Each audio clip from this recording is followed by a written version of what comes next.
कोटि प्रणाम करता हूँ।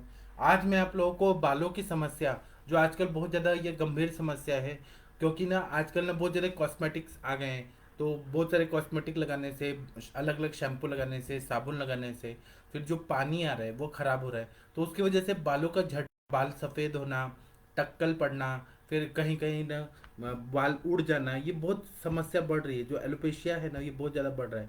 तो इसमें आयुर्वेद में हम लोग क्या चिकित्सा करें कि सब लोग तो हेयर ट्रांसप्लांट करा नहीं सकते हैं।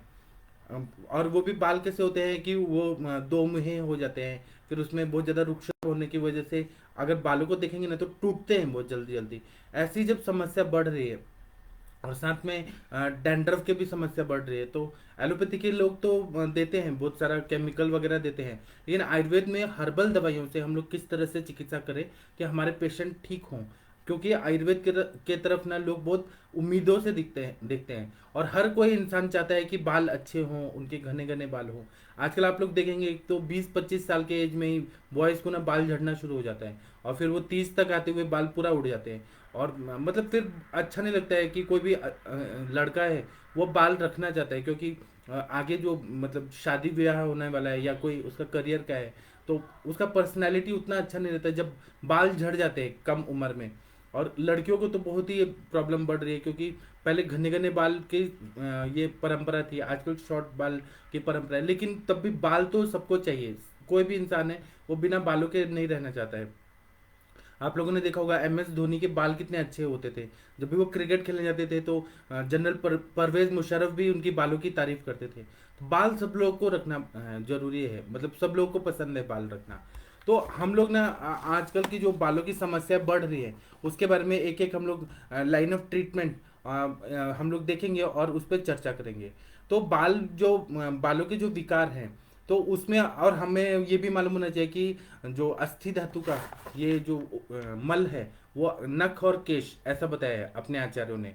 तो अस्थि धातु अच्छा रहे, ग्रहणी दृष्टि अगर नहीं ग्रहणी दृष्टि अगर रहे तो अच्छा रस रक्त मांस में दस्ती मज्जा शुक्र नहीं बन पाता है, तो वो बालों की झड़ने का एक कारण होता है। तो ग्रहणी कला को अच्छा रखना, अग्नि मान्यता, रोगा सर्वेपि मंदाग्नो जब ये बताया जाता है तो अग्नि अच्छा रहना चाहिए और उसी से अस्थि के अग्नि जो है वह अच्छी रहनी चाहिए। सार के विभाजन होके अच्छा अस्थि बनेगा तो अच्छे मतलब केश और नाखून ये रहेंगे। और आप लोगों ने देखा होगा कि प्रमेह व्याधि में जब बताया है कि दंताढ़िनाम मलाडिनाम दंताडिनाम, ऐसे जब बताया है कि मल आदि जो है दंत केश ये सब बहुत ज्यादा बढ़ जाते हैं और बालों में जटाएं पड़ जाती हैं, तो वहां पे विकृत स्वरूप से किट्ट विभजन हो रहा होता है, सार भाग कम बन रहा होता है, किट्ट भाग ज्यादा बन रहा होता है। ऐसा पैथोलॉजिकल कंडीशन में हमने बालों की समस्या देखी है। तो हमें ना ये भी देखना जरूरी होता है कि ग्रहणी कला दृष्टि है क्या, प्रमेह जन्य व्याधि है क्या, पांडु रोग है क्या, या फिर कुष्ठ व्याधि है क्या, कौन सा व्याधि से स्वतंत्र व्याधि है, परतंत्र व्याधि, तो इसमें खालित्य और पालित्य किस तरह से ये हो रहा है वो हमें देखना चाहिए। मतलब या फिर ये हो सकता है कि पित्त की दृष्टि बहुत ज्यादा है, पित्त और वायु ज्यादा बढ़ने की वजह से बाल झड़ना ये सब हो जाता है। तो हमें दोषों को भी देखना जरूरी है, और स्वतंत्र व्याधि परतंत्र व्याधि ये है कि नहीं, अग्नि मान्यता है कि नहीं, यह हमें देखना पड़ता है। और दूसरा है कि हम एक और दृष्टिकोण से देख सकते हैं कि जब खाना हम लोग अन्न का सेवन करते हैं तो 3 अवस्था पाक होती है। एक मधुर अवस्था पाक होता है, दूसरा द्वितीय अवस्था पाक होता है, फिर तीसरा जो होता है वो कटु अवस्था पाक जो रहता है, मधुर अम्ल और कटु अवस्था पाक। तो कटु अवस्था पाक में वायु बनता है और वायु जो है वो अस्थि और वायु का आश्रय संबंध है। तो कटु अवस्था पाक अगर विकृत हुआ है तो उसके वजह से भी अस्थि है, अस्थि धरा कला वह विकृत बनेगा, वहां पे विकृत अस्थि बनेगा। और दूसरा क्या है कि उसके वजह से बाल झड़ना हो सकता है। तो मल अच्छा से बन रहा है कि नहीं वह हमें देखना चाहिए, और कटु अवस्था पाक ठीक से हो रहा है कि नहीं। अगर नहीं हो रहा है तो हमें वहां पे अग्नि को ध्यान में रखते हुए कटु अवस्था पाक को अच्छा करने के लिए हमें या तो हमें तिक्तक क्षीर बस्ती देना पड़ता है, वो बहुत अच्छा काम करता है बाल झड़ने की सारे प्रॉब्लम्स में। तो तिक्तक क्षीर बस्ती में बहुत सारे द्रव्य रहते हैं, लेकिन मैं 4 अच्छे द्रव्य बता रहा हूँ। तो पटोल है, किरातिक्त है, यष्टि मधु है, गुडुचि है। इसको आप एक सम प्रमाण में लेके एक जगह रख लीजिए और 1 चम्मच लेके 1 गिलास पानी में डाल के उसको उबाल लीजिए, और फिर 1 गिलास दूध डाल के उसको उबालिए। और उबालते उबालते 1 गिलास जब दूध रहे, मतलब 100 तक दूध रहे, यह जो शीर पाक है इसमें आप लोग 50 ml गुगुल तिक्तक घृतम या महातिक्तक घृतम, तिक्त रसात्मक द्रव्य ही चाहिए, और इसका बस्ती दे देना है। या फिर दूसरे दिन आप लाक्षादी तेल का बस्ती दीजिए, एक वत्सायत मतलब एक दिन लाक्षादी तेल का दीजिए और दूसरे दिन आप तिक्तक क्षीर बस्ती दीजिए। जब आप ये देते हैं ना, 3-4 महीने देते हैं, तो बालों की बहुत सारी प्रॉब्लम सॉल्व हो जाती है। मैंने अपने प्रैक्टिस में इन सब का भी प्रयोग किया है। और मैंने नीली भृंगादी तेल उसका भी मैंने, एक मेरे पास बैंगलोर से एक दीदी आई थी, वो मतलब मेरे से एज में बड़ी थी, 10 साल बड़ी थी, और 2005 की बात है। तो उनके बाल इतने झड़ गए थे कि उनको विग लगाना पड़ रहा था, और उनकी शादी नहीं हो पा रही थी क्योंकि बाल तो दिख ही जाता था कि विग लगा है। बहुत सारे लड़कों का ऐसे रिजेक्शन होने के बाद वो डिप्रेशन में थी। तो यहाँ पुणे में बहुत बड़े बड़े वैद्य लोगों से चिकित्सा लिया, लेकिन उनको फायदा नहीं हुआ। फिर उनको मैंने एक दिन तिक्तक क्षीर बस्ती और एक दिन मैंने नीली भृंगादी तेल, इसका मैंने मात्रा बस्ती दिया, और मैंने टोटल 3 महीने दवाई दिया। और इंटरनल दवाइयों में मैंने उनको स्वर्ण मालिनी वसन दिया, फिर प्रवाल पंचामृत इसके साथ दिया, गुलकंद के साथ दिया, फिर मैंने केश द्रव्य जितने भी है, वय स्थापन गण के द्रव्य, ये सब मिला के उनको दिया। और उनकी ऐसे जैसे छोटी छोटी खेती होती है ना, वैसे वैसे बाल आ गए और उनका पूरा अच्छा हो गया। और उनकी शादी भी हो गई और घने घने बाल हो गए। अभी भी उनका मैसेज आता है, वीडियो कॉल कभी आता है, तो वो बोलते हैं कि 2005 से 2022 चल रहा है अभी तक, और वो भी अभी जून चल रहा है, इतने साल में उनके बाल झड़ने का प्रॉब्लम ही सॉल्व हो गया। तो ये जो है ना, अपने जो मूल हम काम करते हैं, कटु अवस्था पाठ पे काम करते हैं। और बस्ती चिकित्सा जो है वह बहुत अच्छा अस्थि धातु पे काम करती है, अस्थि धरा कला को अच्छा कर देती है। यह सोच के नीली भृंगादी तेल को डायरेक्ट दिया। बालों पे लगाने से तो फायदा होगा ही होगा, लेकिन वहां का डायरेक्ट बस्ती देने से बहुत अच्छा फायदा होता है। कुछ पेशेंट को मैंने नरसिंह रसायन का बस्ती दिया, मतलब मैंने अलग अलग वैरायटी में ट्रीटमेंट दिया है। और मैं वही चीज बताते हूँ जो मुझे प्रैक्टिस में फायदा हुआ है और मैंने खुद प्रत्यक्ष देखा है। मैं यहाँ पे आप सब लोगों को ना सक्सेसफुल होते हुए देखना चाहता हूँ। कोई भी ऐसा वैद्य नहीं होना चाहिए कि ट्रीटमेंट दिया और हम दे रहे हैं 3 साल तक दवाई बालों के लिए और कुछ फायदा ही नहीं हो रहा, ऐसा नहीं होना चाहिए। ट्रीटमेंट दें तो परफेक्ट दें, नहीं तो ना दें। दूसरा क्या है कि मैं एक बार अहमदाबाद गया था, तो अहमदाबाद में एक कोई गुजराती भाई मिले थे, अभी वो पोलैंड में, ये 2012 की बात है, 2012 की बात है। तो वो मुझे मिले थे, तो वो बोले मुझे बालों का झड़ने का प्रॉब्लम है, और वो मेरे क्लासमेट का कॉलेज है। तो वहाँ पे मैं गया था ना, तो मैंने उनको दवाई लिख के दिया, और मैंने 2-3 ही दवाई दिया और उनको इतना बढ़िया फायदा हो गया। मैंने गुलकंद के साथ प्रवाल पंचामृत बोल दिया, और मैंने उनको आरोग्यवर्धिनी वटी 42 डेज देके फिर स्टॉप करने को बोला दूध के साथ। और मैंने उनको ये केश कुंतल तेल दे दिया, एक महाभृंगास तेल दे दिया। और मैंने कहा कि इनमें से जो मिलेगा आप लगाइए। तो उन्होंने तेल वेल तो ले लिया, वो जो अपना लगा रहे थे ब्राह्मी आंवला केश तेल डाबर का, वो लगा रहे थे, लेकिन वो ना प्रवाल पंचामृत उन्होंने लिया गुलकंद के साथ और कंटिन्यू रखा 1 साल तक। फिर मुझे पोलैंड से मैसेज आता है कि उनके इतने अच्छे बाल हो गए, इतने अच्छे बाल हो गए कि अब उनको कोई डॉक्टर की जरूरत ही नहीं पड़ी। और जबकि वो हेयर ट्रांसप्लांट कराने का सोच रहे थे। और पोलैंड में अपने गुजराती भाई लोग बहुत हैं, मतलब कम्युनिटी की कम्युनिटी है।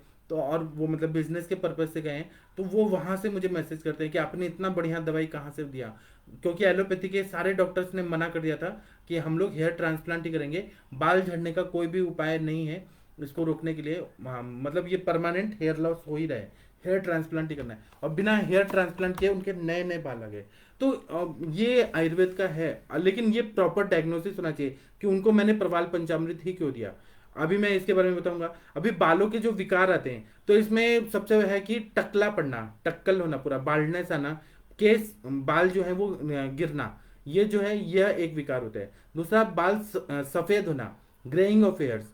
तीसरा है कि बालों में डैंड्रफ होना। ये समस्या, 3 तरह की समस्या बहुत हो रही है, बाल गिरना, बाल सफेद होना और डैंड्रफ होना। ये बहुत ज्वलन समस्या है आजकल, और ये ज्यादातर आप हर सिटी में देखेंगे। अभी आप पुणे सिटी में आएंगे ना, हम लोग जिस सिटी में रहते हैं पुणे सिटी में, महाराष्ट्र के, तो यहाँ पर ना पानी में क्लोरीन की मात्रा बहुत ज़्यादा है। क्योंकि यहाँ पर कैसे डैम का पानी है, तो साल भर जो बारिश का पानी होता है उसको 4 डैम में रखा जाता है स्टोर करके, और उसको पूरी तरह, मतलब वाटर ट्रीटमेंट प्लांट बहुत अच्छा है, मैं उसके बारे में कुछ नहीं बोलूंगा। लेकिन ये जो क्लोरीनेटेड वाटर रहते हैं, तो जो भी लोग नॉर्थ इंडिया से यहाँ पे बस जाते हैं उनको बालों की समस्या बहुत ज़्यादा होती है, ज़्यादातर होती है। वो क्लोरीन वाला पानी पीते हैं ना, और ये कुछ अलग तरह का पानी का टेस्ट है यहाँ पे, मतलब मीठापन है बहुत ज़्यादा। आप यही गुजरात में जाएंगे तो अलग पानी का टेस्ट होगा, आप मुंबई में जाएंगे तो अलग पानी का टेस्ट होगा। लेकिन पुणे का पानी है ना बहुत मीठा है, इसमें कुछ ऐसा प्रोसेसिंग किया जाता है, तो ये बहुत टेस्टी है, मतलब बिस्लरी के पानी की तरह बहुत अच्छा टेस्टी पानी। लेकिन क्लोरीन के ज़्यादा होने से बालों बालों का सफ़ेद होना, फिर बालों का डैंड्रफ वगैरह होना, बालों की समस्या बहुत ज़्यादा रहती है। तो इसीलिए इस पे बहुत ज़्यादा रिसर्च किया गया। तो आयुर्वेद जो है वह ये जितना भी केमिकल्स का जो हमारे शरीर में संयोग हो रहा है अनावश्यक रूप में, तो उसको निकालने के लिए अभी सोडियम क्लोराइड तो हमें चाहिए, क्लोराइड तो चाहिए, लेकिन ये क्लोरीन कुछ ज़्यादा मात्रा में है, तो ये शरीर को नुकसान देता है और बालों में बहुत ज़्यादा परेशानी करता है। तो मैं कुछ और भी कारण बताता हूँ जो बाल झड़ने के कारण हो सकते हैं। क्योंकि हम लोग ना हेतुलिंग औषध ये सिद्धांत पे चलते हैं, त्रिस्कंद सिद्धांत पे। तो हेतु क्या रहता है बाल झड़ने का, तो अनुवांशिकता। अगर पूरा फैमिली में ऐसा आ रहा है कि दादा परदादा और फिर पिताजी ये सब अगर बाल झड़ने का प्रॉब्लम है ही, हिस्ट्री है ही, तो वो बाल झड़ेगा ही, इसमें कोई दो राय नहीं है। अभी आप लोग देखेंगे कि राहुल गांधी जी भी हैं, उनके भी बाल झड़ना शुरू हो गए हैं क्योंकि उनके पिताजी के भी बाल नहीं थे। तो ये अनुवांशिकता से आती है बाल झड़ने का प्रॉब्लम। दूसरा रहता है, मैं ये नहीं बोलता हूँ कि ये आएगी ही, लेकिन वो ज़्यादातर रहती है अनुवांशिकता से। उसी तरह से बहुत क्रॉनिक फीवर रहा या फिर क्रॉनिक कोई डिजीज रहा, दीर्घ कोई बीमारी रहा, उसके वजह से बाल झड़ते हैं। जैसे कि बहुत क्रॉनिक क्रॉनिक जो अलग अलग सिंड्रोम्स रहते हैं, आईबीएस वगैरह रहते हैं, उसमें बाल झड़ने का प्रॉब्लम बहुत ज़्यादा बढ़ जाता है। इरिटेबल बॉल सिंड्रोम या जो कुशिंग सिंड्रोम्स, बड़े बड़े जो सिंड्रोम्स रहते हैं, दीर्घ बीमारियां, उसमें बाल झड़ने का प्रॉब्लम होता है। या फिर जीर्ण ज्वर रहता है। मेरे पास एक पेशेंट आई थी, उनको ना 5 साल से शादी के पहले से ही कंटिन्यू फीवर रहता था, और एलोपैथी के डॉक्टर्स ने बोल दिया था इडियोपैथिक कॉजेज, मतलब कॉज नहीं पता चल रहा है लेकिन इनको फीवर आ रहा है, और उनके पूरे बाल झड़ गए थे। और वो यंग थी और विग लगाना पड़ता था उनको, इतना मतलब उनको परेशानी था। और वो अग्रवाल थी, अच्छे परिवार से शादी हुआ था। तो वो मेरे पास आई, तो मैंने उनको ना पहले देखा, और मैंने हर समय पढ़ा था कि रोगाः सर्वेपि मंदाग्नो, और पित्त के वजह से ये ज्वर होता है। और उनके पूरे बॉडी में ना इतना केमिकल और स्टेरॉइड्स गया था कि ऐसे चकते चकते ऐसे बड़े बड़े स्पॉट्स पड़ गए थे, काला काला हो गया था, पूरा शरीर उनका खराब हो गया था, 2 बच्चे भी हो गए थे। 5 साल पहले से कंटिन्यू फीवर रहता था, बोन फीवर रहता था, बॉडी एक हमेशा रहता था। तो मैंने उनको क्या किया कि मैंने ओपीडी लेवल पे ही उनको ना 1 लीटर यष्टि मधु फांट और मदन फल का चूर्ण मधु के साथ, सेंधा नमक और वचा के साथ चाटन करा दिया, और मैंने कहा कि अभी देखते हैं कि क्या होता है। और उनको आप लोग विश्वास नहीं करेंगे, 2 लीटर तक पित्त निकला, जैसे एकदम गाढ़ा एसिड जो बोलते हैं, इतना पित्त निकला, इतना। और वो पूरा ऐसे बोल रहे थे कि गला छिल गया, इतना ज्यादा, और मुंह में छाले तक पड़ गए, इतना उनको पित्त निकला। फिर उसके बाद में उनको मैंने संसर्जन क्रम के लिए भेज दिया, और फिर वो ना 15 दिन के बाद है, और वो बोले कि डॉक्टर साहब आपने तो चमत्कार कर दिया, अब ये 15 दिन में तो फीवर भी नहीं आया और एलोपैथी की दवाई भी नहीं लेना पड़ा, तो हम फिर से एक बार वमन कराना चाहते हैं। फिर मैंने उनको फिर से स्नेहन स्वेदन करा के 7 दिन, फिर उसके बाद में फिर वमन कराया, फिर उसके वो भी वृहत वमन कराया। 12 लीटर मैंने यष्टि मधु काढ़ा पिलाया और मदन फल का चूर्ण का चाटन कराया। इसमें उनका 3-4 लीटर पित्त गिरा, केवल पित्त पित्त पित्त की उल्टी हुई। और उसके बाद में मैंने 3 महीना उनको वर्णगन की दवाइयाँ, कुष्ठग्नगन की दवाइयाँ और केश दवाइयाँ दी। 3 महीने में फिर उनके बाल अच्छे आ गए, और पूरा जिस तरह से नई खेती आती है, नए नए आप बीज बोते हैं तो नए नए कैसे अंकुर आ जाते हैं, उस तरह से नए नए बाल आए और उनका पूरा बाल हो गया। और अभी तक उनको फिर वो ज्वर ही नहीं आया। तो इसका कंक्लूजन ये निकला कि जीर्ण ज्वर या जो तीव्र एक्यूट फीवर रहता है उसकी वजह से भी बाल झड़ते हैं। कोई केमिकल का, जैसे कि केमोथेरेपी वगैरह होता है, कैंसर के पेशेंट को ना, अभी कल आया था इंस्टाग्राम में वायरल हो रहा था कि जो बॉलीवुड की एक्ट्रेस है ना महिमा चौधरी जो थी, उनको ब्रेस्ट कैंसर हो गया है और केमोथेरेपी का उनका साइकिल चला है, तो पूरे बाल झड़ गए उनके। ऐसी मनीषा कोइराला जो थी बॉलीवुड की एक्ट्रेस, उनका भी जब हुआ सर्जरी और ये केमोथेरेपी चला, सारे बाल उड़ गए थे। तो ये जो है ना केमिकल्स का भी संयोग जब शरीर पे होता है, और केमिकल्स जो केमोथेरेपी में दिए जाते हैं एक तरह से जहर होता है जो कैंसर को मारता है। तो इतना ज्यादा जहर जो है वो शरीर में नुकसान देता है। और पित्त का मतलब ऐसा दिखता है कि वॉमिटिंग हो रहा है, वॉमिटिंग सेंसेशन हो रहा है, लूज मोशन हो रहा है, हीट बढ़ रहा है, और पूरा बाल झड़ जाते हैं। आईब्रोज के भी बाल और ये पलकों के भी, आई लैशेस के भी बाल, ये सब झड़ जाते हैं। तो इसीलिए ना कुछ केमिकल का ये संयोग यह भी बाल झड़ने का कारण हो सकता है। तो आपके पास जब भी पेशेंट आए ना, तो आप उनका क्या एलोपैथी का दवाइयाँ चल रहा है जो उनको सूट कर। बहुत सारे टीबी के जो पेशेंट रहते हैं ना, जो एटीटी लेते हैं, डॉट्स का इलाज कराते हैं, एंटी ट्यूबरकुलाइन जितने भी ड्रग्स रहते हैं उनका जो डोज लिया जाता है, 6 6 महीने का कोर्स होता है, तो उसको लेने से बहुत पित्त बढ़ता है और बाल झड़ना शुरू हो जाते हैं। तो ये भी एक कारण हो सकता है। और वो लोग खुद ही बोलते हैं एलोपैथी के डॉक्टर कि जब ये एटीटी का ट्रीटमेंट चल रहा है, एंटी ट्यूबरकुलाइन ट्रीटमेंट जब चल रहा है, तो लीवर में इसका परिणाम होता है, हिपेटोटॉक्सिसिटी होती है। तो अगर वो दवाई से बहुत ज़्यादा इरिटेशन हो रहा है, गैस्ट्राइटिस वगैरह हो रहा है, तो वो मेडिसिन थोड़ा चेंज करते हैं और कुछ एंटासिड या कुछ ऐसे डोमपेरिडोन वगैरह दवाइयाँ देते हैं। नहीं तो बहुत ज़्यादा ना उल्टी जैसा सिम्टम्स होता है। तो ये तो केमिकल है ही, तो उसको हमें हिस्ट्री में जरूर लेना चाहिए कि क्या इलाज चल रहा है, या पहले malaria, typhoid, measles, chicken pox, small pox ये हो चुका है क्या, और उसके वजह से ये बाल झड़ने का प्रॉब्लम है क्या, यह हमें हेतु में निकालना चाहिए। या पहले बुखार आया था और आपने बहुत ज़्यादा ये स्टेरॉइड्स और एंटीबायोटिक्स ये सब का कोर्स किया है क्या, और उसके बाद बाल झड़ना शुरू हुआ क्या, यह हमें पूछना चाहिए। या ऑपरेशन के बाद आपने बहुत ज़्यादा एंटीबायोटिक लिया और उसके बाद कोई भी ऑपरेशन, अपेंडिक्टॉमी हो गया, या फिर हिस्टेक्टॉमी हो गया, या फिर सल्फेंजियोटॉमी हो गया, बहुत सारे ट्यूबेक्टॉमी हो गया, बहुत सारे जो ऑपरेशन होते हैं उसके बाद जो केमिकल दिया जाता है एंटीबायोटिक के रूप में, उसके साइड इफेक्ट से बाल झड़ना शुरू हो जाते हैं। तो हमें ये देखना बहुत जरूरी रहता है। उसी तरह से चिंता, काम, शोक, भयाद वायु, जो लोग बहुत ज्यादा शोक में रहते हैं, बहुत ज्यादा चिंता करते हैं,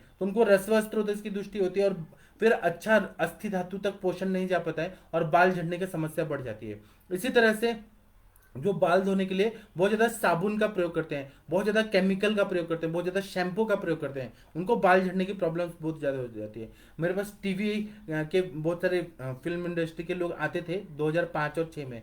तो वो लोग बोलते थे कि हमें इतना मेकअप लगाना पड़ता है ना, पूरा केमिकल लगाना पड़ता है पूरा, तो उसकी वजह से स्किन भी खराब होता है, बाल झड़ने का भी प्रॉब्लम बहुत ज़्यादा, बाल रूखे हो जाते हैं। और ऊपर से जब टीवी सीरियल में आते हैं तो देखने में अच्छी दिखती हैं, वो जो एक्ट्रेस वगैरह रहती है टीवी में, जो तो लेकिन जी टीवी और स्टार प्लस, स्टार इसमें जो आते हैं ना सब, तो दिखने में अच्छा रहता है, लेकिन अंदर पिंपल्स आए रहते हैं पूरा केमिकल का सहयोग से, और बाल झड़ने का भी प्रॉब्लम हो जाता है। तो ये केमिकल किसी भी तरह से कॉस्मेटिक के रूप में जा रहे हैं, तो उसका बालों पे इफेक्ट पड़ता है। इसी तरह से जो नहाने का पानी है, अगर बहुत ज़्यादा क्षारीय पानी है, क्षारीय पानी का जैसे कि हम लोग देखेंगे कि कोई साउथ इंडिया में गया तो वहाँ के पानी में बहुत ज़्यादा क्षारीयता है, और समुद्र के पानी से नहा रहे हैं कोस्टल एरिया के, वहाँ क्षारीयता बहुत ज़्यादा रहता है ग्राउंड वाटर में। तो या फिर कोई कोई ऐसे प्लेसेस हैं जहाँ क्षारीयता बहुत ज़्यादा है, तो इसलिए साउथ इंडिया में लोग खट्टा चीज़ खाते हैं, बहुत ज़्यादा इमली, विनेगर और अम्ल रसात्मक चीज़ें ज़्यादा खाते हैं, इडली डोसा फर्मेंटेड चीज़ें खाते हैं, कि क्षारीयता को बैलेंस करने के लिए खाते हैं। लेकिन जो लोग नॉर्थ इंडिया से गए उनके बाल झड़ने का प्रॉब्लम हो जाता है। तो क्षारीयता जो है ना, ये बाल झड़ने। और आप लोग भी अगर कोई चाइनीज वगैरह फूड ज़्यादा खा रहे हैं, या फिर बेकिंग सोडा वगैरह बहुत ज़्यादा मात्रा में खा रहे हैं, तो बाल झड़ने का प्रॉब्लम, आंखों का प्रॉब्लम ये बहुत ज़्यादा बढ़ जाता है। क्योंकि आप चरक संहिता में विमान स्थान देखेंगे, उसमें पिपली, लवण और क्षार, इसका अतियोग से बताया है कि अंधता होती है, आंखों का प्रॉब्लम होता है, बाल झड़ने का प्रॉब्लम होता है, खालित्य पालित्य ये सब होता है। तो उसको हमें देखना जरूरी होता है, हेतु पे ध्यान देना बहुत जरूरी है। इसी तरह से बहुत ज्यादा नमक का सेवन करना, बहुत ज्यादा वेफर्स खाना, बहुत ज्यादा कुरकुरे खाना, छोटे छोटे बच्चों को तो बहुत पसंद आता है कुरकुरे, और बाहर का जो चटपटा चीजें रहती है ना, उसमें बहुत ज्यादा नमक डाला जाता है, और कंटिन्यू बॉडी को उतना रिक्वायरमेंट नहीं है, उतना ज्यादा नमक चीज जाएगा उससे बाल झड़ने का प्रॉब्लम हो जाता है। या फिर बहुत ज्यादा खट्टा चीज, बहुत ज्यादा अम्ल रसात्मक चीजें खाते हैं, उससे भी बाल झड़ने का प्रॉब्लम शुरू हो जाता है। मेरे एक सीनियर थे, वो ना एमडी के टाइम पे ना जिस तरह से सब्जी खाते हैं ज्यादा मात्रा में, उतना अचार खाते थे, आम का अचार, और उनके पूरे बाल सफेद हो गए थे। इतना मतलब बाल सफेद हो गए थे कि आईब्रोज के भी बाल सफेद हो गए थे, हर जगह के बाल सफेद हो गए थे। और उनका हेतु यही था कि वो एक एक कटोरा इतना अचार खाते थे 3 टाइम। उनको मना किया जाता था कि आप मत खाइए, उनको मालूम है तब भी वो खाते ही थे। तो ये एक कारण हो जाता है। उसी तरह से बहुत ज़्यादा बालों में जुएं वगैरह हो जाए, या त्वचा विकार हो जाए, डर्मेटाइटिस, स्काल्प में बहुत ज़्यादा हो जाए, नॉन इन्फ्लेमेटरी एलोपेशिया वगैरह हो जाए, तो उसके वजह से भी बाल झड़ने का प्रॉब्लम हो जाता है। इसी तरह से पानी में, नहाने वाले पानी में क्लोरीन बहुत ज़्यादा रहता है, उसकी वजह से बाल झड़ने का प्रॉब्लम हो जाता है। उसी तरह से बालों को खींचना, कोई बालों को खींचने का काम करता है, मतलब ऐसे बहुत सारे ये टीवी शोज में लोग ना बालों से कुछ कुछ खींचते हैं, तो उनको भी बाल झड़ने का प्रॉब्लम हो जाता है। उसी तरह से पूरे बॉडी में हीट बढ़ गया, बहुत ज़्यादा उष्णता बढ़ गई, उसके वजह से भी पित्त बढ़ गया, और उसके वजह से भी बाल झड़ने का प्रॉब्लम हो जाता है। और इसी तरह से ब्लड सर्कुलेशन कम हो गया, इसके वजह से भी बाल झड़ने का प्रॉब्लम ज़्यादा बढ़ जाता है।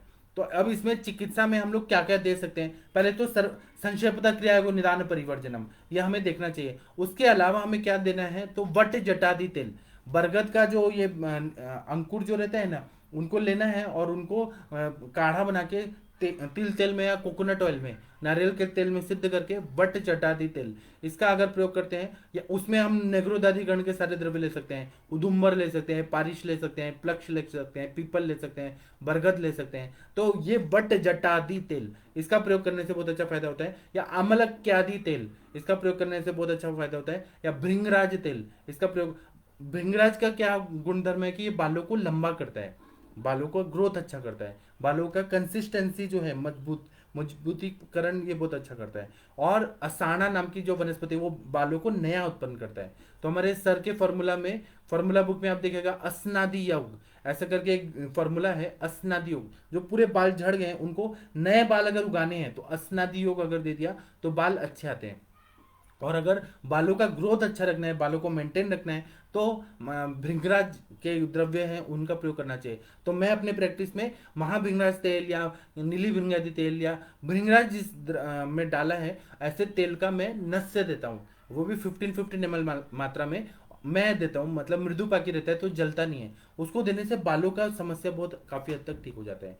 इसी तरह से ये भृंगराज तेल हो गया, महाभृंगाज तेल, नीली भृंगादि तेल, ये सबको लेके और बालों के जड़ तक पूरा नरिशमेंट करना है। आजकल का क्या है, फैशन हो गया है कि बालों में तेल ही नहीं लगाना, नहीं तो चिपकू चिपकू बोलेंगे। लेकिन आयुर्वेद ऐसा बोलता है कि दिनचर्या में तेल लगाना बहुत जरूरी है, बालों को नरिशमेंट मिलना बहुत जरूरी है, और जितना मैक्सिमम लगा सके उतना ज्यादा फायदा हो जाता है। फैशन का जमाना है ठीक है, लेकिन अपने बाल को देखना है कि फैशन को देखना है, तो बालों को तेल लगाना बहुत जरूरी होता है। इसी तरह से शीर्षासन करना है, मतलब सिर को नीचे करके पैर को ऊपर उठा के हाथ के बल पे रखना है।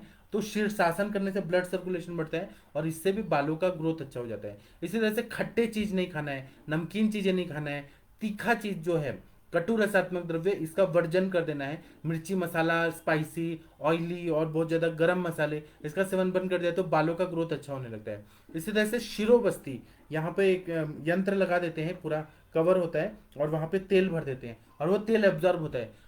हर हफ्ते में हम देखेंगे ना तो 1 लीटर तक शिरोबस्ती से पूरा तेल एब्जॉर्ब हो जाता है।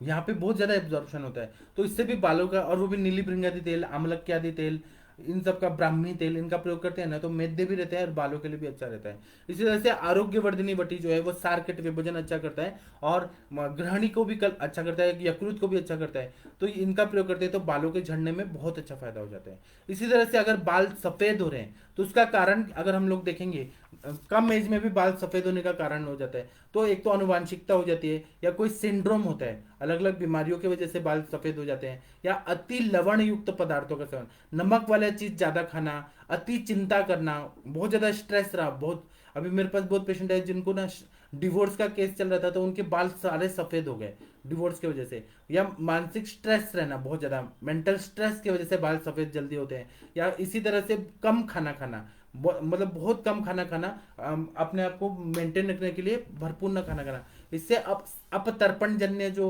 व्याधि होती है उसमें बाल झड़ना, बाल सफेद होना, यह भी एक कारण हो जाता है, क्योंकि नरिशमेंट ही नहीं मिल रहा है, रस धातु से तर्पण ही नहीं हो पा रहा है, अस्थि धातु को पोषण नहीं मिल रहा है, रस धातु का भी पिंडन कार्य नहीं हो रहा है, रक्त का भी जीवन कार्य नहीं हो रहा है, तो इसके वजह से बाल सफेद जल्दी हो जाते हैं। उसी तरह से खट्टे चीजें ज्यादा खाना, नमकीन चीजें ज्यादा खाना, अचार बहुत ज्यादा खाना। अचार का मैंने एक एग्जांपल बताया, मेरे एक सीनियर को इतना बड़ा कटोरा इतना भर के अचार खाने की आदत थी। इस वजह से पापड़ का सेवन ज्यादा करना, इमली का सेवन ज्यादा करना, फिर कच्चा आम का सेवन ज्यादा करना, नींबू का सेवन, कुछ लोगों को आदत होती है कि 2-2 नींबू निचोड़ के सुबह शाम बहुत ज्यादा नींबू खाते हैं, उनके बाल जल्दी जल्दी सफेद हो जाते हैं। इससे पित्त बढ़ता है और पित्त का प्रकोप हुआ, उष्णता बढ़ा और उससे बाल सफेद होना शुरू हो जाता है। चरकाचार्य जी ने भी ये खालित्य पालित्य ऐसा बताया है, उन्होंने यही संप्राप्ति बताई है कि जितना भी अपने जो केश के जितने भी मूल हैं वहां पे पित्त की वजह से पित्त बहुत ज्यादा बढ़ जाता है और उसके वजह से वो पूरा तपा देता है और वहां पे कुछ ऐसे प्रोसेस होता है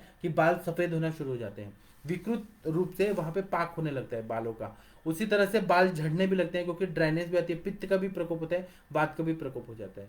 और अति प्रमाण में आहार खाना, गुरु पदार्थ खाना, यह भी बाल सफेद होने का कारण होता है, क्योंकि उससे हमेशा ही अजीर्ण रहता है, आमावस्था रहती है और नरिशमेंट नहीं हो पाता है, रस धातु नहीं बन पाता है तो प्रीणन कार्य नहीं होगा, रक्त धातु नहीं बन पाता है तो जीवन कार्य नहीं होगा, और इसी तरह से वो अस्थि तक अच्छा प्रीणन नहीं हो पाएगा, तो उसकी वजह से अति गुरु पदार्थ का सेवन ज्यादा मात्रा में करने की वजह से फिर बाल सफेद होना शुरू हो जाते हैं। तो इसमें क्या करना है, बाल सफेद हो गए हैं तो डरने वाली कोई बात नहीं है, इसका चिकित्सा हमें करने का कोशिश करना चाहिए। तो महाभिंगराज तेल को सुबह शाम लगा देना है और पूरी तरह से उसको करना है। फिर बालों का अगर हम शिरोबस्ती हो जाए या शिरो पिचू रखें, महाभृंगाज तेल या नीली भृंगादी तेल, या जिसमें भृंगराज है, ब्राह्मी है, जटामांसी है, फिर बरगद का है, पीपल है, जो जितने भी शीरी वृक्ष प्रजास्थापन के उनके द्रव्य हैं, जैसे कि ब्राह्मी हो गया, पुनर्नवा हो गया। मैं प्रजास्थापन क्यों बोल रहा हूँ, वयस्थापन भी है, प्रजास्थापन। प्रजास्थापन का मतलब ये नहीं है कि केवल गर्भाशय से रिलेटेड है, उसका प्रजास्थापन गण बालों के लिए भी अच्छा काम करता है। उसमें दुर्वा है, शतावरी है, वो भले ऐसा बताया कि गर्भाशय पे काम करता है, लेकिन हमारे शरीर में जो पार्थिवता है, पार्थिवता का है, जैसे प्रजास्थापन गण के द्रव्य जो है ना, वो शरीर की पार्थिवता, गर्भाशय जो है वो पार्थिव है, वहाँ पृथ्वी की तरह है कि वो नए गर्भ की उत्पत्ति करता है। उसी तरह से अपने शरीर में जो पार्थिव चीजें है वह अस्थि है, और अस्थि का मल क्या है, तो बाल है। तो यहाँ पे प्रजास्थापन गण के द्रव्य देते हैं, तो गर्भाशय पे भी काम करता है स्त्रियों में, और अस्थि धातु पे भी काम करता है, और वह बालों पे भी अच्छा काम करता है। ऐसा एक विचार है, और इससे रिजल्ट आता है। उसमें ब्राह्मी है, दुर्वा है, शतावरी है, और भी आप देख लीजिए, सहस्त्रवीर्या, बहुत सारे द्रव्य हैं। प्रजास्थापन गण, उसका काढ़ा बना के सुबह शाम देना है, बाल सफेद होने का प्रॉब्लम सॉल्व हो जाता है। उसी तरह से महाभृंगास तेल का प्रयोग करना है। फिर अगर वहां पे श्वित्र जैसे कंडीशन है तो बाकुची तेल का प्रयोग करने से फायदा होता है, आरोग्यवर्धिनी वटी का प्रयोग करने से फायदा हो जाता है। इसी तरह से बालों में अगर बहुत ज्यादा डैंड्रफ पड़ रहा है, या फिर बहुत ज्यादा जुएं पड़ गए हैं, और बहुत ज्यादा लीक और जुएं ये सब बहुत ज्यादा पड़ गए हैं, तो क्या करना है कि, और इसका कारण होता है कि बालों को गीला रखना, पसीना आना, पसीना और बालों को गीला रखा है, पानी में ज़्यादा रखा है, और फिर अनहाइजीनिक कंडीशन में रख रहे हैं।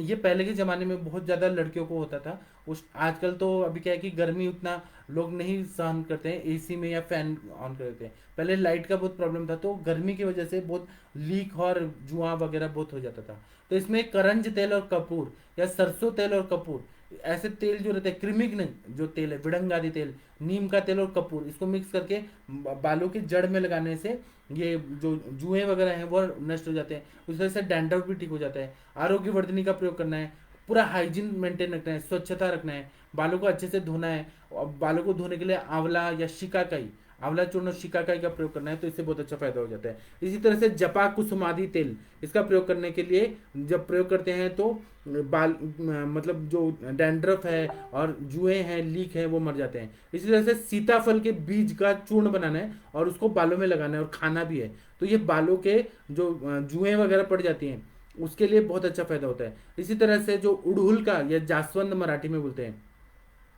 उसके फूल का चटनी का लेप, कल टाइप बना के और लेप लगाना है सब जगह, तो उससे जासवंद जिसको बोलते हैं या उड़हुल बोलते हैं, हिंदी में बोलते हैं, रेड कलर का जो फूल रहते हैं, जो हमने 12th में भी पढ़ा था, तो उसका अगर हमने पूरा फूल का हमने कल्क बनाया, चटनी जैसा बनाया और सब जगह लेप लगा दिया, तो बालों में जितने भी डैंड्रफ है या फिर लीक है, जुएं हैं, वह सब मर जाते हैं। उसी तरह से ब्राह्मी तेल का प्रयोग करना है, अणु तेल का नस्य का प्रयोग करना है, शिरोबस्ती का प्रयोग करना है, तो डैंड्रफ का प्रॉब्लम सॉल्व हो जाता है। जुएं और लीक, जो छोटे छोटे कृमि होते हैं, स्वेदज जो कृमि बोलते हैं, वह अंडज और स्वेदज वो पूरी तरह से ठीक हो जाते हैं, वो फिर निकल ही जाते हैं। इसी तरह से दारुणक नाम का जो बीमारियां रहती है, टीनिया कैपाइटिस जो रहता है, सुपरफिशियल फॉलिकुलाइटिस कॉजिंग एलोपेशिया, तो ये जो रहते हैं ना दारुणक, ये बहुत ज़्यादा डैंड्रफ की तरह रहता है और इसमें बहुत ज़्यादा ऐसे ये रहते हैं, वाइट वाइट ऐसे निकलते हैं, तो उसके वजह से ना फिर सोरेसिस होने के भी चांसेस रहते हैं। जो वो फ्लैक्स गिरते हैं ना, जहाँ पर भी गिरे तो सोरेसिस हो सकता है। तो इसके बारे में सुश्रुत निदान स्थान में क्या बताया कि दारुणा कंडुरा यक्षा केश भूमि प्रपाट्यते कफवात प्रकोपेण विद्या दारुणकम तुतम, मतलब ऐसे बोले कि कफ और वायु के प्रकोप से यह दारुणक हो जाता है और इससे केश की भूमि जो है, स्काल्प की त्वचा जो है, वह पूरी तरह से कंडयुक्त हो जाती है, संज्ञा नाश हो जाता है, रुक्षता आकर और छोटे छोटे छेद छेद हो जाते हैं और वहां पे बाल झड़ना शुरू हो जाते हैं। तो इसमें हमें डैंड्रफ की समस्या है तो हमें रक्त मोक्षण कराना चाहिए। स्नेहन शोधन करा के फिर रक्त मोक्षण कराएं, या फिर डायरेक्ट ही स्नेहपान करा के और फिर रक्त मोक्षण कराएं। और अपीड़न नस्य जो है, मेडिसिन का जो स्वरस निकाल के और ऐसे डिप करके उंगली को और ऐसे अवपीड़क नस्य दें। उसी तरह से शिरोबस्ती का प्रयोग करें। प्रक्षालन करना है तो कोद्रव तृण जो है उसका शार, उसको जला के जो शार रहेगा उससे प्रक्षालन करें तो उससे दारुणक पूरी तरह से ठीक हो जाता है। इसी तरह से प्रियाल नाम की वनस्पति है जिसको मराठी में चारोली बोलते हैं। प्रियाल नाम की वनस्पति का उसका बीज लेना है। कुष्ठ वनस्पति, यष्टि मधु, उड़ीद लेना है, फिर सरसों लेना है। इसको मधु में मिक्स करके इसका कल्क टाइप बनाना है और उसमें, या फिर लाक्षा लेना है, आरगवत के पत्ते लेने हैं, चक्रमर्द के पत्ते लेने हैं, आंवला का बीज लेना है, उसी तरह से आंवला का चूर्ण लेना है। इन सब का लेप करके और फिर लगाना है तो डैंड्रफ में बहुत अच्छा फायदा हो जाता है, जिसको हम दारुणक बोलते हैं। जो टीनिया कैपाइटिस, इसमें बहुत अच्छा फायदा करता है। उसी तरह से इंद्रलुप्त जो रहता है, कहीं कहीं ऐसे कोई कोई भाग में बाल निकल जाते हैं, इसको हम बोलते हैं non scaring non inflammatory alopecia. मतलब नॉन इन्फ्लेमेटरी है लेकिन वो कहीं कहीं बाल निकल जाता है। उसके बारे में क्या बताया इंद्रलुप्त के बारे में? रोम कुपानुगम पित्तम वातेन सह मूर्छितम प्रचाव्यति रोमाणि तथा श्लेष्मा स शोणितः रोम कुपान रुक्षाद्यस्य तेषानेश तेनान्येषां संभव तद इंद्र लुप्तम रोढ़िया च प्राहुश्चाचेति चापरे। इसका मतलब यह है कि इसको मराठी में चावी लगना है ऐसे बोलते हैं। कुछ भाग न बाल के उड़ जाते हैं तो इसमें सबसे पहले है तो हमें ये देखना चाहिए कि ये क्यों हुआ है। तो कफ और रक्त के दुष्टि के वजह से ये इंद्रलुप्त ऐसी व्याधि हो जाती है और उसमें नया बाल नहीं आ पाता है, कफ और रक्त के दुष्टि की वजह से। तो इसमें सिरावेद करना चाहिए, प्रच्छान कर्म करना चाहिए। सिरावेद आप लोगों को मालूम है, प्रच्छान भी मालूम है। प्रच्छान कर्म करना चाहिए और उसके बाद में कुछ लेप लगाना है तो कासीस का लेप लगा सकते हैं, या फिर मनशिला, या फिर सस्यक, या फिर तीनों को मिक्स करके कासीस, मनशिला और सस्यक, इसको मिक्स करके पानी में घोल के और उसका गाढ़ा गाढ़ा लेप लगा देना है। तो इससे ना फिर वहाँ काला पड़ जाएगा और फिर वो काल्प निकल जाएगा और फिर बाल अच्छे आते हैं। या फिर जेपाल बीज या इच्छा विधि रस, इसको पानी में घोल के और वहाँ पे लगा देते हैं, फिर वो ऊपर वहाँ पे पाक हो जाता है और काला स्किन ऊपर का स्किन का निकल जाता है, फिर नए नए बाल आ जाते हैं। या दालचीनी और देवदार का लेप लगा सकते हैं, या मध या घी और तिल का जो फूल होता है, तिल वनस्पति का जो फूल होता है और गोक्षुर, इसका मिक्स करके लेप लगाने से इंद्रलुप्त में बहुत अच्छा फायदा होता है। इसी तरह से इंद्रलुप्त नाशक कुछ तेल है, जैसे मालती पुष्प है, चित्रक मूल है, करवीर मूल है, करंज का बीज है, इससे सिद्ध जो तेल है करफिराद्य तेल, इसका प्रयोग करने से जो इंद्रलुप्त है वो पूरी तरह से ठीक हो जाता है। इसमें बोल रहे हैं वर्जित वारणम से एकम यामद्रोज समुद्भवा, मतलब बालों का ना जो ये नाड़ी स्वेद जैसा सेक नहीं देना है उसमें, ये अगर कर दिया जाए ना तो इंद्रलुप्त में बहुत अच्छा फायदा होता है। इसी तरह से सीताफल के या अमरूद का जो पत्ता होता है उसको लेके और उसको ऐसे मसल के ऐसे उसका थोड़ा रस लेकर और घिसना चाहिए, उससे ना इंद्रलुप्त पूरी तरह से ठीक होते हुए पाया गया है। एक सीताफल होता है, उसी तरह से रामफल होता है, या अमरूद का पत्ता, इसका स्वरस ऐसे निचोड़ के पूरा रस निकालना है और उसको मसल देना है, बहुत ज़्यादा देर तक मसलना है। इंद्रलुप्त में वो बहुत अच्छे नए नए बाल आ जाते हैं, ऐसा प्रैक्टिस में हमने देखा है। इसी तरह से जो खालित्य रहता है, जिसमें खालित्य भी रहता है, बाल सफ़ेद भी हो रहे हैं और खलती ऐसा भी हो रहा है। नॉन स्करिंग इन्फ्लेमेटरी एलोपेशिया, ऐसे कंडीशन होता है कि दाढ़ी के बाल कहीं उड़ गए, उसी तरह से मूछों के कहीं बाल उड़ गए, उसी तरह से ऐसे इंद्रलुप्त होता है। या एलोपेशिया टोटैलिस, जिसमें बाल सब, आईब्रोज, आई लैश, पूरे शरीर के बाल सब निकल जाते हैं। तो जो लोग समुद्र में नहाते हैं, दूषित समुद्र का पानी या नदी का पानी दूषित है, बहुत ज़्यादा केमिकल्स वगैरह में वहाँ पे छोड़ा जा रहा है और उसमें जाके नहा के आते हैं तो एलोपेशिया टोटैलिस हो जाता है। तो ये क्रम से बाल झड़ना शुरू हो जाते हैं। दोषानुरूप वे अलग अलग घटनाएं होती है शरीर में, तो उसके वजह से एक और होता है कि हर रोमकूप भी गिर जाते हैं, एक एक रोमकूप भी गिर जाते हैं, उसको बोलते हैं एलोपेशिया यूनिवर्सालिस। एक टोटालिस होता है तो बड़े बड़े जगह पे जो बाल यहाँ के आईब्रोज के, आई लैशेस के गिर रहे हैं, मूछों के बाल, दाढ़ी के बाल, ये सब गिर रहे हैं। लेकिन जो यूनिवर्सालिस, एलोपेशिया यूनिवर्सालिस, उसमें रोमकूप भी गिर जाते हैं, ऐसा कंडीशन बेकार हो जाता है। तो इसमें इंद्रलुप्त की तरह सब चिकित्सा करना है, बृहत्यादि और जीवनीय गण के द्रव्यों का प्रयोग करना है, शोधन कराना है, वमन विरेचन बस्ती नस्य रक्त मोक्षण कराना है, फिर दुग्धाहार लेते हुए ब्रह्मचर्य का पालन कराना है और 1 महीने तक जो नीम का तेल का नस्य लेना है। तो इससे एलोपेशिया टोटैलिस, एलोपेशिया यूनिवर्सालिस, ये सब पूरी तरह से ठीक हो जाता है। या फिर नॉन स्कैरिंग इन्फ्लेमेटरी एलोपेशिया है उसमें भी बहुत अच्छा फायदा हो जाता है। इसी तरह से जो पालित्य है, ग्रेइंग ऑफ हेयर, ये बहुत ज्यादा बढ़ रहा है कि जो लोग क्रोध बहुत ज्यादा करते हैं, शोक करते हैं, क्रोध शोक शम कृता शिरोष्मा शरीरोष्मा शिरोगतः पित्तांच केशान पचती पलितम तेन जायते। मतलब जो लोग बहुत ज्यादा स्ट्रेस में रहते हैं, काम शोक भयात वायु क्रोधात पित्तम, तो ये कंटिन्यू क्रोध में रह रहे हैं, बहुत ज्यादा शोक में रह रहे हैं, इन सब का पित्त जो है वो प्रकोपित हो जाता है, वात का भी प्रकोप हो जाता है, और उसकी वजह से सिर स्थान में जाकर पित्त के सहायता से बाल जो है वो सफेद होने लगते हैं, उसको हम पालित्य बोलते हैं, और बाल सफेद हो जाते हैं।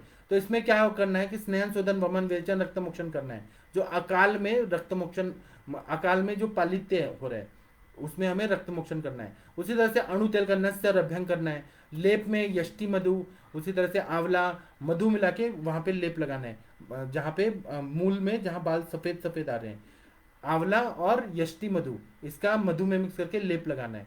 आप लोगों ने किया नहीं है इसलिए आप लोगों को मालूम नहीं, आप लोग करिए, बाल सफेद में बहुत ठीक कर देता है। उसी तरह तिल लेना है, आंवला लेना है, मधु लेना है, सेंधा नमक लेना है, इसको मिक्स करके और उसका लेप लगाना है। इसी तरह से जो बाल सफेद हो गए हैं उसको निकाल के, और वहां पर जो दूधी नाम की वनस्पति है या करवीर मूल का जो स्वरस है उसको दूध में पका के और उसको मिक्स करके और उसका लेप टाइप लगा देना है। करवीर मूल का जो शीरपाक बनाया, और उसमें थोड़ा कल्क का भी प्रमाण है लेना है और दूधी का भी लेना है, इन सबको लेके मिक्स करके, दूधी वनस्पति में बोल रहा हूँ, दूधी ये लौकी नहीं मैं बोल रहा हूँ, दूधी वनस्पति जो दूध वाली वनस्पति होती है उसका लेप करके और वहां लगाना है। इससे ना बाल सफेद होने का प्रॉब्लम पूरी तरह से ठीक हो जाता है। आगे और भी मैं बताते रहूंगा आप लोगों को। आप लोग भारत के सर्वश्रेष्ठ चिकित्सक हैं और सम्मानीय चिकित्सक हैं, आप लोग की जो भी शंकाएं है वो आप यहाँ पे इनबॉक्स में पूछ लीजिए, मैं आप लोगों को और भी चीजें बताते रहूंगा। आप लोग कितने अच्छे अच्छे वैद्य लोग हैं, मतलब मुझे इतना खुशी होता है आप लोगों से बात करके। डॉक्टर नीलम जी नमस्ते प्रणाम आपको। डॉक्टर सुनील जी नमस्ते प्रणाम आपको। डॉक्टर अनिल सिंह राठौड़ जी नमस्ते प्रणाम आपको। एक मिनट बस रुक जाइए, यहाँ पर ना थोड़ा ये हो रहा है, हैंग हो रहा है। हमारे महाराष्ट्र में तो बहुत तेज बारिश हो रही है, कल मुंबई में बारिश हो रही थी, आज पुणे में बारिश हो रही है, बहुत तेज बारिश हो रही है, लेकिन गर्म भी बहुत ज़्यादा हो रहा है। और आप लोग ना बालों को हमेशा अच्छा रखे। यूएसए की डॉक्टर नीलम जी, आप भी अपने बालों को अच्छा रखे, आपके बाल है तभी आपकी सौंदर्यता है। मतलब अगर बाल जिसके चले जाते हैं ना तो वो लोग थोड़ा गिल्टी फील करते हैं, इन्फेरिटी कॉम्प्लेक्स हो जाता है। डॉक्टर इतिश्री साहू जी बोले हैं आयुर्वेद का डाई बताइए। हेयर डाई मैं बताऊंगा एक दो दिन। अनिल सिंह जी बोल रहे हैं कि लोग तेल नहीं लगाते, ये भी कारण है। ये मैंने बताया ना कि बालों को तेल न लगाना, यह एक मेन कारण है कि लोग तेल ही नहीं लगाना। आजकल लड़कियां तो तेल लगाना बिल्कुल भी पसंद नहीं करती हैं, शैम्पू से धो देती हैं बाल और ऐसे ही जाती हैं। कि हमें नॉन स्टिकी रखना है, हमें बाल खोल के रखना है, इससे ना बाल झड़ने का प्रॉब्लम बहुत ज़्यादा हो जा रहा है। फैशन एक जगह है, स्वास्थ्य अपना वो अलग जगह है। डॉक्टर वर्षा पटेल जी नमस्ते प्रणाम आपको। डॉक्टर नवजोत जी नमस्ते प्रणाम आपको। डॉक्टर अवंतिका जी बोल रही हैं कि सर फीमेल हेयर फॉल जल्दी ठीक होता है लेकिन मेल डिफिकल्ट होता है, उसमें क्या कारण? बॉयज़ को मेल्स में कितना स्ट्रेस कितना ज़्यादा रहता है, जिम्मेदारी कितना रहती है, और जो खाना पीना है ना टाइम से नहीं हो पाता है, उसके वजह से बाल्डनेस बहुत ज़्यादा आ जाता है। और मेल अपने पे ध्यान नहीं देते हैं जितना फीमेल्स अपने केयर करती हैं, इसीलिए ये होता है। खान पान और हार्मोनल चेंजेस उन सब की वजह से बाल्डनेस ज़्यादा आता है। डॉक्टर सुनील कुमार जी नमस्ते प्रणाम आपको। मैंने एलोपेशिया का लाइन ऑफ ट्रीटमेंट बताया ना आपको, इतना पूरा कहानी सुना दिया। एलोपेशिया के लिए बताया ना मैंने कि हेतु वर्जन करना है हमें, और नीली भृंगादी तेल का नस से देना है, और उसका तिक्तक क्षीर बस्ती देना है, नरसिंह रसायन देना है, स्वर्ण मालिनी वसन देना है, भंग भस्म देना है, स्वर्ण माक्षिक भस्म देना है, ताप्या दिलो देना है। मतलब रस रक्त और अस्थि धातु इस पे हमें काम करना है। रस पाचक, रक्त पाचक, अस्थि मज्जा पाचक ये देंगे तो बहुत अच्छा फायदा होता है। डॉक्टर मनीषा सिंह मैम बोल रही हैं कि हेयर फॉलिंग के केसेस ज़्यादा आ रहे हैं, कोविड के समय से ज़्यादा कंप्लेन है, तो इसीलिए तो आप लोग को इतना मतलब अपॉर्चुनिटी है, आप करिए बहुत अच्छा रिजल्ट आएगा। डॉक्टर विजय, आप लोगों के लिए ना ये चांस है कि आप आयुर्वेद का ट्रीटमेंट देके, नस से वगैरह देके, नीली भृंग आदि तेल का या महाभृंग आदि तेल का नस से दे के बाल जल्दी जल्दी उगा दीजिए। डॉक्टर विजय जी नमस्ते प्रणाम आपको। डॉक्टर सस्मिता नायक जी बोल रहे हैं कोई कोई रोगी घुटने मोड़ नहीं पाते, ऐसी स्थिति में क्या? अब घुटने नहीं मोड़ पा रहे तो वहां पे स्नेहन कम हो रहा है, तो आप जानू बस्ती करिए और वहां पे बस्ती दीजिए, तेल का मात्रा बस्ती दीजिए, तो वहां पे जितना स्नेहन होगा वो ठीक हो जाएगा। खाने में घी का प्रमाण बढ़ा दीजिए तो ठीक हो जाएगा। डॉक्टर शंकर वैश्य जी नमस्ते प्रणाम आपको। डॉक्टर अनिल चौहान जी नमस्ते प्रणाम आपको। डॉक्टर रितिका बाली मैम नमस्ते प्रणाम आपको। डॉक्टर ममता शर्मा जी नमस्ते प्रणाम आपको। डॉक्टर सस्मिता नायक जी बोल रहे हैं इंद्ररूप में क्या व्यवस्था सिद्धप्रद है? मैंने बताया ना, जब प्रच्छान कर्म है, फिर उसके बाद में सिरा वेद करना चाहिए। जहाँ पर भी इंद्र लुप्त है वहाँ पे प्रच्छान कर दीजिए, और उसके बाद में जेपाल बीज का जो है उसको लेप करके वहाँ लगा दीजिए, या इच्छा विधि रस है उसको भी घोल के क्योंकि उसमें जमाल गोटा है उसका लेप लगा दीजिए। या फिर मैंने इंद्रलुप्त में बताया कि अमरूद के पत्ते, सीताफल के पत्ते, रामफल के पत्ते, ये वनस्पति के पत्तों को घिस के और फिर वहां लगाना है। या करवीर आदि तेल है उसका प्रयोग करना है, जपा कुसुमादि तेल है उसका प्रयोग करना है, तो इंद्रलुप्त के बाल अच्छे हो जाते हैं। वहां पे तो हमें बार बार रक्त मोक्षण करना पड़ता है। मैं आपको दिखाऊंगा, वहां पे जलौका लगा दिया, गंदा खून निकल दिया ना, तो बहुत अच्छा फायदा होता है। एक कोई शास्त्री बाबा जी आ गए हैं जो अनावश्यक रूप से यहाँ आके और कुछ तो अपना एडवर्टाइज कर रहे हैं जो यहाँ पे अयोग्य है। आप शास्त्री बाबा जी, आपको मैं आपका जो है मैसेज वो डिलीट करना पड़ रहा है क्योंकि ये आयुष दर्पण के नियम के खिलाफ है। ठीक है, आप यहाँ पे केवल अपना चिकित्सा संबंधी कुछ बात बताइए, यहाँ पे कोई एडवर्टाइज करना अलाउड नहीं है।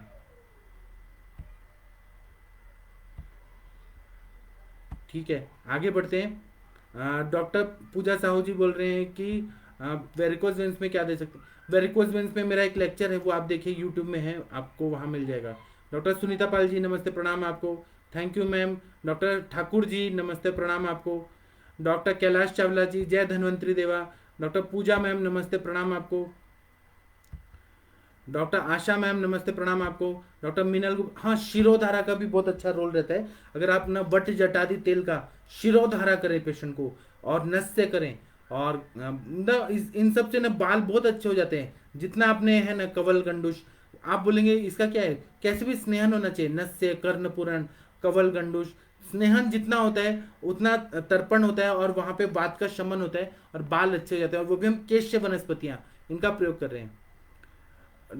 डॉक्टर आशा जी बोले खालित्य का ट्रीटमेंट, वो आप मेरा फिर से देख लीजिए तो आपको मिल जाएगा, क्योंकि ना मेरे पेशेंट बैठे हैं, मुझे जाना है। डॉक्टर अरुण यादव जी नमस्ते प्रणाम आपको। डॉक्टर दिनेश चंद्र जी नमस्ते प्रणाम आपको। डॉक्टर नीलम जी बोले your hair medicine how long I have to take. आप मिनिमम 3 मंथ्स लीजिए, मैक्सिमम 1 साल लीजिए, फिर पूरा ठीक हो जाएगा। डॉक्टर अनिल कुमार जी नमस्ते प्रणाम आपको। डॉक्टर प्रिया जी बोल रही हैं कि सर जी बालों में स्प्लिट्स एंड में भी same treatment applicable. Split ends क्यों है, वात का प्रकोप हो जाता है प्रिया जी, वात का प्रकोप की वजह से वायु, तो यहाँ पे नस्य का बहुत अच्छा रोल रहता है। नस्य और कर्णपुरण घृतपान और कैसे भी रुक्षता आपको कम करने हैं तो नस्य का प्रयोग करिए, स्प्लिट एंड्स पूरी तरह से ठीक हो जाते हैं। एसपी बंसल जी बोल रहे हैं हस्ती दंत मच्छी भी मिल जाता है क्या, hair dye of Ayurveda content भी है क्या। सब मिल जाएगा, आपको जो चाहिए सब मिल जाएगा। डॉक्टर अनवेश जी बोल रहे हैं कि सर जी 10 से 12 साल के बच्चों में पालित्य मिल रहा है, उसके क्या कर, आप ना अन्वेश रावत जी, आप ना उनके कुरकुरे बंद करवाने का प्रयोग करिए। मतलब जो भी बाहर का जंक फूड है जिसमें नमक ज़्यादा जा रहा है, क्षार जा रहा है, गरम मसाले जा रहे हैं, जो अनावश्यक है, बच्चों को नहीं चाहिए गरम मसाले, वो सब बंद करा दीजिए, और फिर ये बाकी जो मैंने प्रयोग बताया वो करिए, बाल अच्छे हो जाएंगे बच्चों के। डॉक्टर विकास जी बोल रहे हैं कि आंवला और मेहंदी का लेप नेचुरल डाई के रूप में प्रयोग किया जाता है। बहुत बढ़िया बताया आपने सर। डॉक्टर मंगला जी नमस्ते प्रणाम आपको। डॉक्टर रचना मैम बोल रही हैं कि कोरोना के बाद हेयर लॉस है, अभी अस्थि मज्जा के साथ सप्ताह में लाओ नारसिंह रसायन, नीली भिंगादी का नस से ये चल रहा है, हेयर तो आए पर ग्रोथ बहुत स्लो है, और क्या दे सकते हैं आप इसमें ना, ये दे दीजिए, अगर बाल बढ़ाना है तो ब्रह्म रसायन दे दीजिए, नरसिंह रसायन दे दीजिए, प्रवाल पंचामृत को गुलकंद के साथ दे दीजिए। जितना प्रवाल पंचामृत के रूप में या शौक्तिक भस्म, जो सुधा कल्प है जिसमें नेचुरल कैल्शियम कार्बोनेट है, वो अपने सारे सुधा कल्प दे दीजिए, बाल का ग्रोथ अच्छा होने लगता है। आप करके तो देखिए।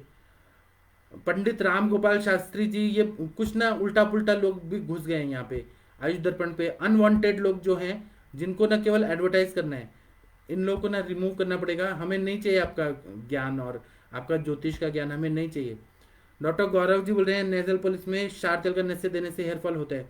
नहीं, आप नवसागर को पानी में घोल के उसका नस्य लीजिए, तो उससे बहुत अच्छा फायदा होता है। जो आप क्षार तेल का प्रयोग कर रहे हैं वो सब कुछ नहीं सूट करेगा, क्षार किसी भी रूप में जाएगा तो हेयर फॉल बढ़ जाता है। नवसागर का प्रयोग करिए, 2-3 दिन करिए, उससे नेजल पॉलिश और अर्श की चिकित्सा करिए, पूरा जो अर्श की चिकित्सा है ना बहुत अच्छा हो जाता है। डॉक्टर एसपी बंसल जी, छोटे बच्चों को जो हेयर ग्रेइंग हो जा रहे, सफेद हो जाते हैं, उसको क्या दे सकते, मैंने बताया ना, उनका खाना पीना वो अच्छा करिए, खाना पीना। बच्चे बाहर का जंक फूड खा रहे हैं, उसको पहले बंद कर दीजिए। डॉक्टर देवांशु अग्रहरि जी बोल रहे हैं शोधन नस्य के बारे में भी बताइए। आप शोधन नस्य के लिए है ना, अपामार्ग तंडुल्य अध्याय, उसमें पहले के जो श्लोक है ना उसमें अपामार्ग है, हींग है, और ज्योतिषमती है, बहुत सारे है, वो पूरा शोधन कर देता है। मैं आप उसके बारे में एक लेक्चर लूंगा तो मैं आपको बताऊंगा। आप सबके सब भारत के श्रेष्ठ चिकित्सक हैं। आशा जी थैंक यू, आपको प्रणाम। डॉक्टर देवांशु जी बोल रहे हैं आप ना, मैं आपको बाद में बताऊंगा ये देवांशु जी का। डॉक्टर ठाकुर जी बोल रहे हैं कि गंडूश कवल कर्णपुरन भी प्राकृत कर सकते हैं, हाँ करिए। ठीक है देवांशु जी, आप ना नवसागर का जो प्रयोग बता रहे हैं वो नेजल पॉलिप का मुझे फोटो भेजिए व्हाट्सएप पे, तब मैं आपको अच्छे से बता पाऊंगा। मैं यहाँ पे सभी बीमारियों का इलाज बताने के लिए नहीं आया हूँ। जो टॉपिक है उससे रिलेटेड प्रश्न पूछिए।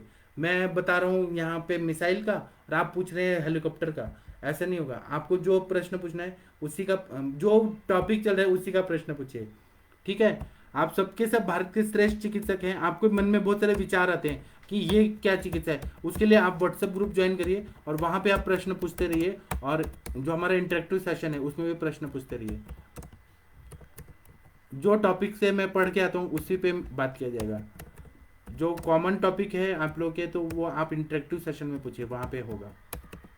ठीक है, तो मैं अपना नंबर देता हूँ, जिसको जो भी क्वेश्चन पूछना है वो आप यहाँ आके पूछिए। और ना पंचकर्म का, रसायन का बहुत ज़्यादा, जो एंटी एजिंग चिकित्सा है हमारा, जो रसायन चिकित्सा है, वाजीकरण है, उसका भी प्रयोग करने से, वृक्ष दवाइयों का प्रयोग करने से भी बाल अच्छे हो जाते हैं। और रसायन चिकित्सा वो तो बहुत ही अच्छा है। शोधन चिकित्सा जो है, डिटॉक्सिफिकेशन, पूरा वमन विरेचन, बस्ती नस्य, रक्त मोक्षण, यह भी बहुत अच्छा चिकित्सा है। हम लोग और भी चर्चा करते रहेंगे। अभी का मैं लेक्चर समाप्त करता हूँ। प्रणाम सभी लोगों को, थैंक यू, धन्यवाद।